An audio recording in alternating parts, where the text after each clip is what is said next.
Gold trusted gold buyers తాకట్టులో ఉన్న బంగారాన్ని విడిపించి ఈ రోజు ఉన్న మార్కెట్ ధరకే కొనబడును. మరిన్ని వివరాలకు సంప్రదించండి 7771077720.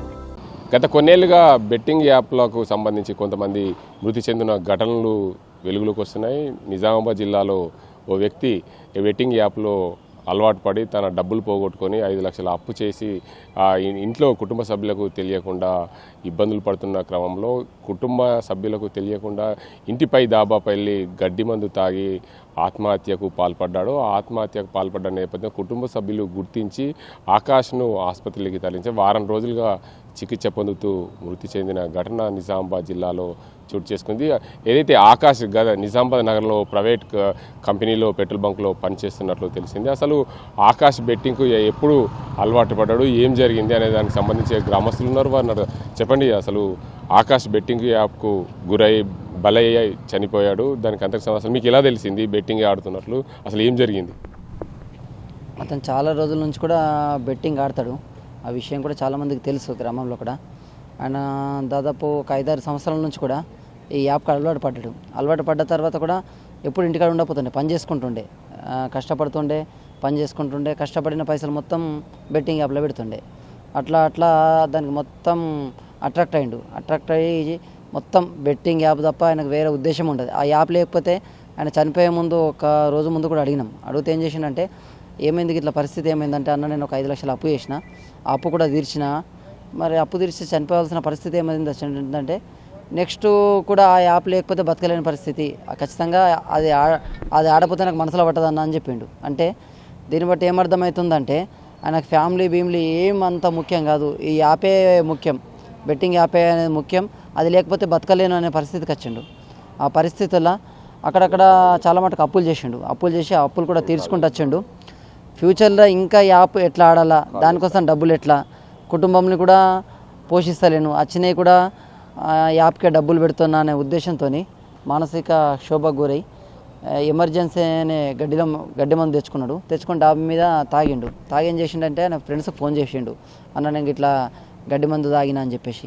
ఇమీడియట్గా వాళ్ళు నాకు ఫోన్ చేశారు. చేయగానే ఇంటికి వెళ్ళాం, హాస్పిటల్ తీసుకెళ్ళారు. హాస్పిటల్లో 10 రోజుల పాటు చికిత్స పొందినా కూడా లాస్ట్ మూమెంట్లో ఏం చేసిండంటే క్షణికావేశంలో చేసిండు, కానీ లాస్ట్ చనిపోయే మూమెంట్ ఏమనుకుంటారో నేను బతుకుతే బాగుంటుండే అని చాలా మటుకు ఆలోచించాడు.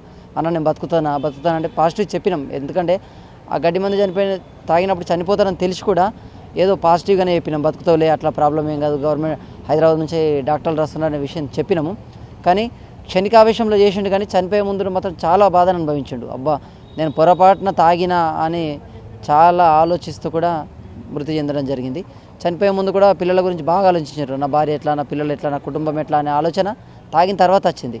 దయచేసి యువకులు కూడా చెప్తున్నాము, క్షణిక ఆవేశంలో ఇలాంటి తప్పు నిర్ణయాలు తీసుకోవద్దని విజ్ఞప్తి చేస్తున్నాము.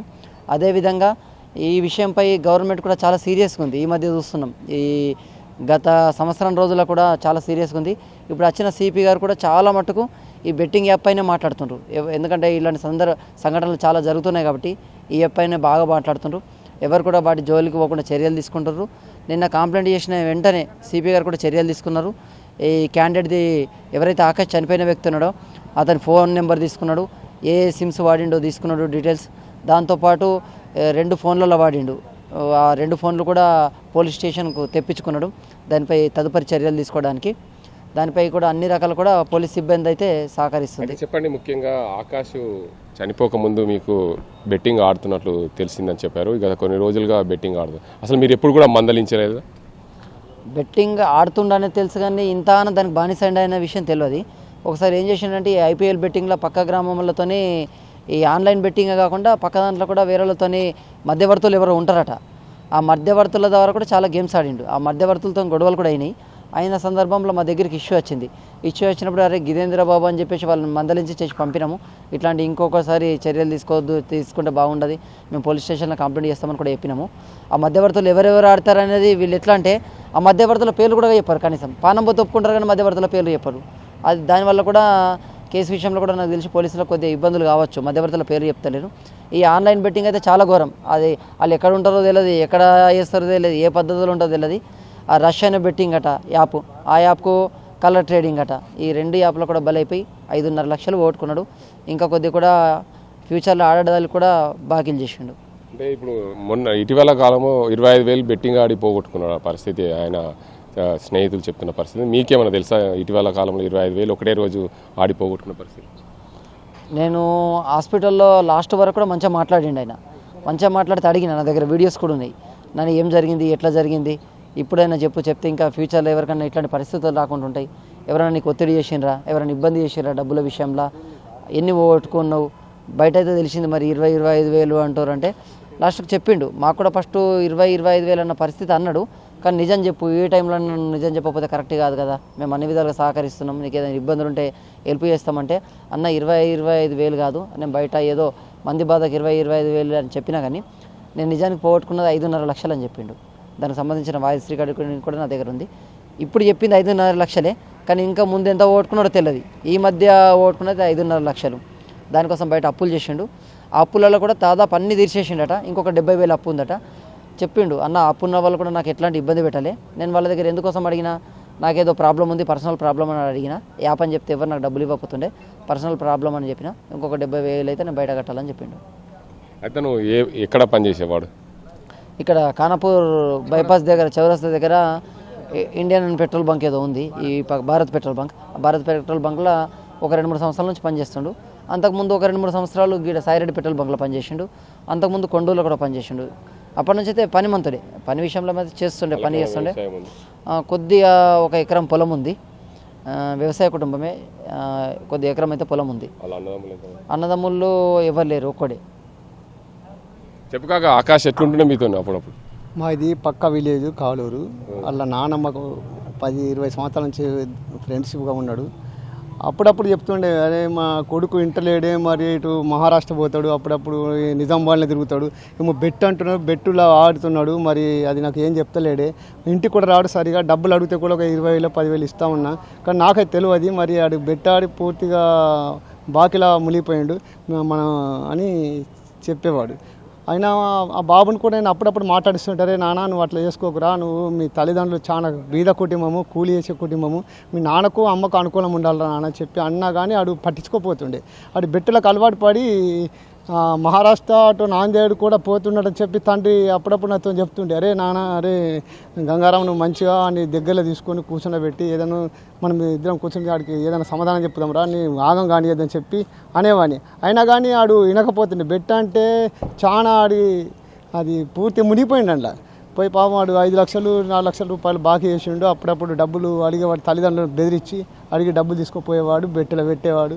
మళ్ళీ పెట్రోల్ పంపుల జీతం ఉంటుండే. అప్పుడప్పుడు నేను పెట్రోల్ పంపులో కూడా అడుగుతుంటారే, నాన్న అట్లా చేసుకోవద్దురా, చాలా పానం మీకు వస్తుంది, పానం వెళ్ళిపోతారు ఒక్కోసారి, నువ్వు అట్లా చేయద్దురా అంటే, నాన్న ఇయ్యాల నుంచి నేను పోని చెప్పి అనేవాడు. అయినా కానీ బెట్టుకు అలవాటు పడి వెళ్ళిపోతుండే. అది ఎడిపోతుండే, ఇంకా తల్లిదండ్రులు కూడా చెప్పేవాడు కాదు. అది మొత్తానికి చూసుకోవచ్చు, బెట్టింగ్ ఆడి 5 లక్షలన్నర పోగొట్టుకున్న ఆకాష్ అకస్మాత్తుగా నేను ఎప్పుడు కూడా నేను దీనికి అడిక్ట్ అయినాను. ఆ రష్ యాప్ అని ఇంకో ఇతర యాప్ల వల్ల నేను అడిక్ట్ అయ్యాను. దీనివల్ల నేను యాప్స్ లేకుంటే నేను బతకలేనేమో అనే కోణంలో కూడా నాకు ఎలాంటి అప్పు లేదు, కానీ కేవలం 60,000-70,000 రూపాయల అప్పు మాత్రమే ఉండే. అప్పుడు చనిపోయే ముందు నాతో మాట్లాడాలని చెప్పి స్నేహితులే చెప్తున్నాడు. మొత్తంగా 5.5 లక్షల అప్పు ఆ బెట్టింగ్లో పోగొట్టుకున్నాడు. పోగొట్టుకున్న నేపథ్యంలో అన్నీ కూడా తీర్చేశాడు. కానీ ఒక 70,000-80,000 రూపాయల అప్పు మాత్రమే ఉంది అని చెప్పి స్నేహితులకు చెప్పినట్లు తెలుస్తుంది. ఏదేమైనప్పటికీ ఆకాష్ బెట్టింగ్లో ఆడి డబ్బులు పోగొట్టుకుని ప్రాణాల మీద తెచ్చుకున్నాడో ఆత్మహత్య చేసుకుని గడ్డి మందు తాగి ఆత్మహత్య చేసుకుని ఏదైతే చికిత్స పొందుతూ మృతి చెందిన ఘటన నిజామాబాద్ జిల్లాలో చోటు చేసుకుంది. ఎవరైనా సరే బెట్టింగ్లకు పాల్పడద్దని చెప్పి ప్రభుత్వము చెప్తున్నప్పటికీ ఇప్పుడు కూడా ప్రభుత్వం కఠిన చర్యలు తీసుకునేందుకు సిద్ధమైంది. ఎవరు ఆ బెట్టింగ్ ఏ ఫోన్ల ద్వారా ఎవరితో బెట్టింగ్ ఆడాడనే కోణంలో కూడా పూర్తిగా పోలీసు దర్యాప్తు చేస్తున్న పరిస్థితి. అయ్యా ఈ బాధ్యత ఎవరికి రావద్దు, అయ్యా అయ్యా నేను బిడ్డ లెక్క చూసుకుంటారా కోడళ్ళు, అయ్యా నా మనమని మమ్మల్ని లెక్క చూసుకుంటా, అయ్యా నేను ఇల్లు పోతే నేను బతకలేను, అయ్యా నేను ఇంట్లో అయ్యా ఇంట్లో బతుకుతాం, అయ్యా మేమిద్దరం ఉన్నాం, ఆయన సోగలు ఉన్నది, అయ్యా ఆయన చేతికొచ్చిన కొడుకు కుటుంబాన్ని పెంచి పోషిస్తాడు అనుకుంటే మాకు ఈ సమయంలో ముసలైనం మాకు ఎన్నో అండగా ఉంటాడు అనుకున్నాం. కానీ బెట్టింగ్కు అలవాటు పడి ఆసుపత్రిలో చికిత్స పొందుతూ ఆకాష్ మృతి చెందాడు. కుటుంబ సభ్యులు ఉన్నారు, వాళ్ళ నాన్న ఉన్నారు. అసలు ముఖ్యంగా ఆకాష్ మృతికి సంబంధించి చూసుకుంటే కుటుంబంలో కన్నీరు మున్నీరుగా పిలిపిస్తున్న పరిస్థితి కనిపిస్తుంది. తండ్రి తన చేతికి అందిన కొడుకు పోవడం దానికి అందరికీ కూడా ఎంతో చూసుకోవచ్చు. పూర్తిగా ఆయన ఏడుస్తున్న పరిస్థితి చూడవచ్చు. మొత్తానికి ఏదైతే కన్న కొడుకు 24 సంవత్సరాల కొడుకు చేతికి అందకుండా పోయాడు, బెట్టింగ్ యాప్కు బలయ్య అని చెప్పి బాధపడుతున్న పరిస్థితి. అసలు ఈ ఆకాష్ ఎప్పటి నుండి బెట్టింగ్ ఆడుతుంది, అసలు ఈ తల్లిదండ్రులకు ఎప్పుడు తెలిసింది అనే దానికి సంబంధించి ఆకాష్ తండ్రి ఉన్నారు. వారు చెప్పండి, అసలు ఏమైంది, మీ కొడుకు ఎప్పుడు ఇట్లా మీకు ఎప్పుడన్నా చెప్పాడా? పెట్రోల్ పంపులో పని చేస్తుండే సార్. అయితే కానీ ఆడు ఎప్పుడు సందడుతున్నారో తెలియదు, నాకేం చదువురాదు. అక్కడ మరి ఆడిండు ఏం పోయింది, ఎక్కడ ఆడతారట వేరే దేశాలలో. ఆడు నిన్న చనిపోయేటప్పుడు వాళ్ళు వచ్చిండు కదా, వాళ్ళకి చెప్పిండు. జడ్జి వచ్చిండు, వాళ్ళకి చెప్పిండు సార్. మమ్మల్ని చేస్తాడు అనుకుంటే ఆడిని అన్ని తోలేడు కాలం వచ్చి.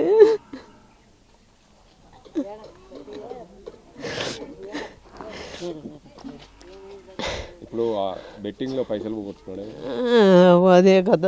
ఎన్ని పోయినాయి చెప్పిండా? ఆడన్నాడు, నేను వాళ్ళకి చెప్పిండు కానీ ఎన్ని నాకు తెలియదు, 3 లక్షలని అన్నాడు.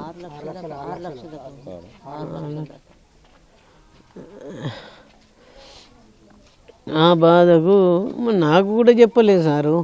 చెప్తే నిజం అడిగి చెప్పని చెప్పలే. మేము రాత్రికి డ్యూటీకి వెళ్ళి వచ్చిండు. డ్యూటీకి వెళ్ళి వచ్చి వాళ్ళు భార్య భర్త వాళ్ళ రూమ్లో అంటారు, మేము ఇక్కడ ఉంటాం. ఇక టైం అయింది, 10 అయింది అనుకుంటా, అంతే 10 అట్లా. ఇక పండుకుంటాం కదా, పొద్దున్న దాకా చేసి వచ్చి పండుకున్నాము. వాళ్ళ భార్యకు కూడా తినబెట్టిండు, కొడుకు కూడా పాలు తాగిపించిండు. పండుకొని దానితో నువ్వేం చేస్తావంటే క్రికెట్ వస్తున్నది చూస్తా, ఏడుకోతున్నావు అంట నీ అమ్మాయి అడిగింది. అడిగితే నేను క్రికెట్ చూస్తా కొంచెం చూసి పండుకుంటాను, మంచిగా వండుకోవద్దు ధైర్యంతో అని దుప్పటి కప్పి పోయిండట. మేము ఆల్రెడీ నిద్ర పట్టిపోయినాం. అది మరి 12 కొట్టంగా వచ్చి తలుపులు కొడితే అప్పుడే లేచాను. 11 అయింది సార్. అది మీరు చెప్పండి, అసలు ఎప్పుడు ఎలా ఉండేవాడు ఆకాష్ మీతో? ఆకాష్ అందరితో మంచిగా ఉండేవాడు సార్, చాలా మంచిగా ఉండేవాడు. ఎందుకంటే చాలా పిల్లాడు ఊళ్ళో గ్రామం లోపల అందరికి మంచిగా, చాలా ఏ తండ్రి కూడా ఇటువంటి ఒక కష్టం రావద్దు సార్. ఎందుకంటే దీని మీద గవర్నమెంట్ చాలా యాక్షన్ తీసుకోవాలా. ఎందుకంటే ఈ 6 లక్షల అప్పు వాళ్ళు ఎవరైతే వేసారో వాళ్ళు టార్చర్ చేయడం వల్లనే ఈయన ఆ యొక్క ఆత్మహత్యకు పాల్పడడం జరిగింది. వాళ్ళు టార్చర్ చేయకుంటే ఈయన ఆత్మహత్య చేసేది సార్. ఈయనకు మంచిగా ఉంది సార్, మంచి ప్లాట్లు ఉంది, పొలం ఉన్నాయి, అన్నీ ఉన్నాయి. చనిపోయే అవసరం లేదు. ఎవరైతే వీళ్ళు టార్చర్ చేసారో డబ్బులు కట్టమని, దానివల్లనే బాగా ఇదైంది, దానివల్లనే బాగా ఇబ్బందికరమైంది. తీరని లోటు సార్. చాలా ఏ తండ్రి కూడా ఇట్లా చేయొద్దు. దీని మీద గవర్నమెంటు చాలా తీవ్రమైన యాక్షన్ తీసుకోవాలి. ఆకాష్ తల్లి ఉంది, 6 నెలల పాప పట్టుకొని ఇక్కడ ఉంది చూడవచ్చు. ఆకాష్ తల్లి కొడుకు లేని బాధ చాలా ఇబ్బందికరం. మనం చూసుకోవచ్చు. ఎక్కడైనా సరే ఎవరైనా సరే తన చేతికి వచ్చిన కొడుకు పోవడంతో ఎంతో కన్నీరు మున్నీరుగా విలిపిస్తున్న పరిస్థితి. తల్లికి ఏమైనా తెలుసా? ఏది తల్లి అలా ఆకాష్ కొడుకుని ఎత్తుకొని ఇక్కడ ఉన్న పరిస్థితి చూడవచ్చు. అయ్యా నాకు కొడుకు అయ్యా, నేను ఏమన్నా లేను అయ్యా. ఆడెట్లా వేసుకున్నాడు, ఏమి దింపుకున్నాడు, టార్చర్ పెట్టిండట. అయ్యనకేం చెప్పలేడు అయ్యా. టార్చర్ వాళ్ళు పైసలు ఇచ్చినట్ట టార్చర్ పెట్టిండ్రు అయ్యా. మాకొక మాట చెప్పలేడు అయ్యా. చెప్పినట్టు ఎట్లనే ఎత్తుంటే వాళ్ళ కాళ్ళన్న మొక్కుతుంటిమి అయ్యా. ఈ పరిస్థితి ఎవరికి రావద్దు అయ్యా. నా చిన్న పిల్లగాడు ఉన్నాడు అవ్వా. తండ్రి ఈ పరిస్థితి ఎవ్వరికి రావద్దు అయ్యా. మీరు ఇట్లా చేయకుంటే నీ కాళ్ళు మొక్కుతా కానీ అయ్యా. ఇప్పుడు చిన్న పిల్లగాడు ఉన్నాడు అయ్యా. మేమేం చెయ్యాలా అయ్యా? అయ్యా నీ కాలు మోగుతాము అయ్యా, మా పరిస్థితి ఏంది ఇప్పుడు అయ్యా? అయ్యా నా మనమడు నాకు అయ్యా ఏం చెప్పలేడు అయ్యా. దావకల్ల నిన్న నీకు నా కొడుకున్నాడు అన్నాడు అయ్యా, నిన్న దావకల్ల చెప్పిండు అయ్యా, ఎత్తుకున్నాడు అయ్యా. అయితే ఎత్తడా అని అయ్యా నేను అనుకోలేను అయ్యా. అయ్యా నేనేం చెయ్యాలా అయ్యా? ఈ పరిస్థితి అయ్యా ఎవరికి రావద్దు అయ్యా, నీ కాలు మోకుతాగాన్ని అయ్యా. ఆకాష్ భార్య ఉంది, అసలు ఆమెకు ఎప్పుడు చెప్పాడు, ఏం చెప్పాడు అని సంబంధించి ఎప్పుడైనా మీతో ఏమంటుండే? ఏం చెప్పకుండే నాకు, అది చెప్పకుండే నాకు. ఎప్పుడన్నా ఫోన్లో గేమ్స్ ఆడుతుండే చెప్పి గేమ్స్ ఆడుతుండే అయ్యా, గేమ్స్ ఆడే పానం మీదకి తెచ్చుకున్నాడు అయ్యా, గేమ్స్ ఆడే పానం మీదకి తెచ్చుకున్నాడు అయ్యా. అయ్యా నేనేం చెయ్యాలి అయ్యా? ఒక్క కొడుకు మీద నేను బాధపడ్డా అయ్యా. అయ్యా నా పరిస్థితి ఇప్పుడు ఏం చెప్తారు మీరు అయ్యా? ఇప్పుడు తెలియదు, గేమ్లు ఆడుతున్నానని మాకు అసలు తెలియదు. ఎప్పుడు చెప్పలేదా? మేమే చదువుకున్నామా, అది ఎక్కడ నిన్న అక్కడ వాళ్ళకి చెప్పిండు. అది ఏడాడతారంటే బయట దేశాలలో టీవీలలో వస్తుంది అని చెప్పిన వాళ్ళకి చెప్పాము అంతే. అంటే మీరు ఎప్పుడు మందలించలేదా? ఫోన్లు ఊకే ఫోన్లో అంటే నీకేమంటున్నా, ఇట్లా అది ఇది ఆడుకుంటున్నా, క్రికెట్ ఆడుతున్నా, ఇవి బొమ్మల ఆట ఆడుతున్నా అంటుండే. మళ్ళీ డ్యూటీకి వెళ్ళిపోతుండే కదా పొద్దుగల. మొత్తానికి చూసుకోవచ్చు, కుటుంబ సభ్యులైతే కన్నీరు మున్నీరుగా వినిపిస్తున్న పరిస్థితి ఉంది. ఆకాష్ మృతితో ఈ గ్రామంలో పూర్తిగా విషాద ఛాయలు అయితే అమ్ముతున్నాయి. ఆకాష్ ఎప్పుడు కూడా తన పని అంటూ పనికి వెళ్ళేవాడు, ఎప్పుడు ఏ రోజు కూడా పని తప్ప ఇంకా వేరే ధ్యాస లేదని చెప్తున్నారు. ఆకాష్కు చిన్న 6 నెలల బాబు ఉన్నారు. కుటుంబ సభ్యులైతే కన్నీరు మిన్నీరుగా వినిపిస్తున్న పరిస్థితి ఉంది. ఏదైతే ఆకాష్ చనిపోకముందు ఆసుపత్రిలో చెప్పిన మాట 6 లక్షల వరకు మాకు అప్పు అయింది, ఆ బెట్టింగ్ వల్లనే నన్ను చాలా ఇబ్బంది పెట్టడం వల్ల నేను ఆత్మహత్య చేసుకున్నారని చెప్తున్నారు. ఏదేమైనప్పటికీ ఈ బెట్టింగ్ల వల్ల అనేక మంది మృతి చెందుతున్నారు. ఆ మృతి చెందిన ఘటనలో ఈ ఆకాష్ కూడా ఒకటి. ఎందుకంటే నిజామాబాద్ జిల్లాలో ఇటీవల కాలంలో వడ్డపల్లిలో కుటుంబం పూర్తిగా ఆత్మహత్యకు పాల్పడి బెట్టింగ్లకు పాల్పడి కొడుకు అప్పులు చేయడంతో ఉన్నది అమ్మి కట్టేద్దామనుకున్నప్పటికీ కూడా అప్పులు తీరని పరిస్థితుల్లో అక్కడ కుటుంబం అయితే పూర్తిగా ఆత్మహత్య చేసుకుంది. మరోవైపు కామారెడ్డి జిల్లా కేంద్రంలో కూడా ఇటీవల ఒక యువకుడు 25 లక్షలకు 80 లక్షలతో బెట్టింగ్ ఆడి కోల్పోయి పూర్తిగా కుటుంబం ఆందోళన అవుతున్న పరిస్థితుల్లో నేను ఏం చేయాలనే పరిస్థితుల్లో ఐటీ ఉద్యోగి కూడా ఇలాంటి పరిస్థితుల్లో ఆత్మహత్య చేసుకున్నారు. ఈ నిజామాబాద్ జిల్లా కేంద్రానికి సమీపంలో గల ఆకుల కొండలో ఆకాష్ 6 లక్షల రూపాయలు అప్పయింది. బెట్టింగ్లో ఆడడం వల్లనే రష్ యాప్ అదేవిధంగా కలర్ యాప్ 2 ఆడడం వల్లనే నాకు అప్పులు అయ్యాయని చెప్తున్నారు. మొత్తానికి ఆ యాప్ల వల్ల మృతి చెందిన వారిపై ప్రభుత్వాలు ఆదుకోవాలి. మరోవైపు ఎవరైతే ఈ బెట్టింగ్లకు పాల్పడుతున్నారో వారిపైన కఠిన చర్యలు తీసుకోవాలి. ఇప్పటికే తెలంగాణ రాష్ట్ర ప్రభుత్వం పూర్తి స్థాయిలో ఆ బెట్టింగ్ యాప్ నిర్వాహకులపైన కూడా చర్యలు తీసుకోవడం సిద్ధమైంది. ఈ ఆకాష్ మృతితో కూడా వారి కుటుంబానికి న్యాయం చేయాలని చెప్పి కూడా గ్రామస్తులు చెప్తున్న పరిస్థితి. ఇది ఇక్కడ పరిస్థితి. కెమెరా అజీంతో గంగారెడ్డి, RTV నిజామాబాద్. మరిన్ని వీడియోస్ కోసం ఛానల్ ని సబ్స్క్రైబ్ చేయండి. లేటెస్ట్ అప్డేట్స్ కోసం వాట్సాప్ ఛానల్ ని ఫాలో అవ్వండి. ఆ లింక్ డిస్క్రిప్షన్ లో ఉంది.